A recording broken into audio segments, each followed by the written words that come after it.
Dengue ವಿಚಾರದಲ್ಲೂ ಕೂಡ ರಾಜಕೀಯ ಆರೋಪ ಪ್ರತ್ಯಾರೋಪ ಮುಂದುವರೆದಿದೆ. ಸರ್ಕಾರ ಡೆಂಗ್ಯೂ ಸಾವಿನ ಸಂಖ್ಯೆಯನ್ನ ಕಡಿಮೆ ತೋರಿಸ್ತಿದೆಯಾ? ಸರ್ಕಾರ ವೈಫಲ್ಯವನ್ನ ಮುಚ್ಚಿಕೊಳ್ಳಲು ಈ ರೀತಿ ಮಾಡ್ತಾ ಇದೆ. ಹಾವೇರಿಯಲ್ಲಿ ಸಂಸದ ಬಸವರಾಜ ಬೊಮ್ಮಾಯಿ ಅವರು ಗಂಭೀರ ಆರೋಪವನ್ನ ಮಾಡಿದ್ದಾರೆ. ಚಿಕಿತ್ಸೆಗೆ ಸರ್ಕಾರ ಯಾವುದೇ ವ್ಯವಸ್ಥೆ ಮಾಡಿಲ್ಲ. ಹಾವೇರಿಯಲ್ಲಿ ಸೂಕ್ತ ಚಿಕಿತ್ಸೆ ಸಿಗದೆ ಜನ ದಾವಣಗೆರೆ ಹುಬ್ಬಳ್ಳಿಗೆ ಹೋಗ್ತಾ ಇದ್ದಾರೆ. ಕೂಡಲೇ ಹಾವೇರಿಯ ಡಿಎಚ್ಒ ವರ್ಗಾವಣೆ ಮಾಡಬೇಕು. ಆಶಾ ಕಾರ್ಯಕರ್ತೆಯರ ಮೂಲಕ ಜಾಗೃತಿ ಮೂಡಿಸುವ ಕೆಲಸ ಆಗಬೇಕು ಅಂತೇಳಿ ಸರ್ಕಾರಕ್ಕೆ ಬಸವರಾಜ ಬೊಮ್ಮಾಯಿ ಅವರು ಆಗ್ರಹಿಸಿದ್ದಾರೆ.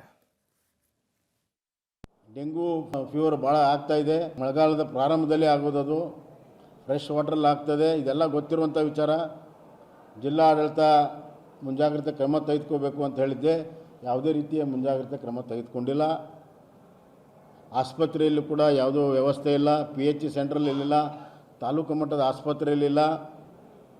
ಮಂತ್ರಿಗಳು ಬರೀ ಸಭೆಯನ್ನು ಮಾಡ್ತಾರೆ ಹೊರತಾಗಿ ಯಾವುದೇ ರೀತಿಯ ಗ್ರೌಂಡಲ್ಲಿ ಏನು ನಡೀತಾ ಇದೆ ಅನ್ನೋದನ್ನು ಇವತ್ತಿಗೂ ಕೂಡ ಅನುಷ್ಠಾನ ಮಾಡಿಲ್ಲ. ಹೀಗಾಗಿ ಪೇಷಂಟ್ಗಳು ಪರದಾಡ್ತಾ ಇದ್ದಾರೆ. ಸಮಯಕ್ಕೆ ಸರಿಯಾಗಿ ಡೆಂಗು ಟ್ರೀಟ್ಮೆಂಟ್ ಆಗದೇ ಇದ್ದರೆ ಸಾವು ನೋವುಗಳಾಗ್ತವೆ. ಈಗಾಗಲೇ ಹಲವಾರು ಸಾವುಗಳು ಬೆಂಗಳೂರು ಮತ್ತು ಹಾವೇರಿಯಲ್ಲೇ ಅತಿ ಹೆಚ್ಚು ಸಾವುಗಳಾಗಿದೆ. ಇಡೀ ರಾಜ್ಯದಲ್ಲಿ ಅತಿ ಹೆಚ್ಚು ಸಾವಾಗಿರೋದು ಹಾವೇರಿ. ಅತ್ಯಂತ ದುರದೃಷ್ಟಕರ. ಇದು ರಾಜ್ಯ ಸರ್ಕಾರ ಮತ್ತು ಜಿಲ್ಲಾ ಆಡಳಿತ ಸಂಪೂರ್ಣವಾದಂಥ, ಅದು ವಿಶೇಷವಾಗಿ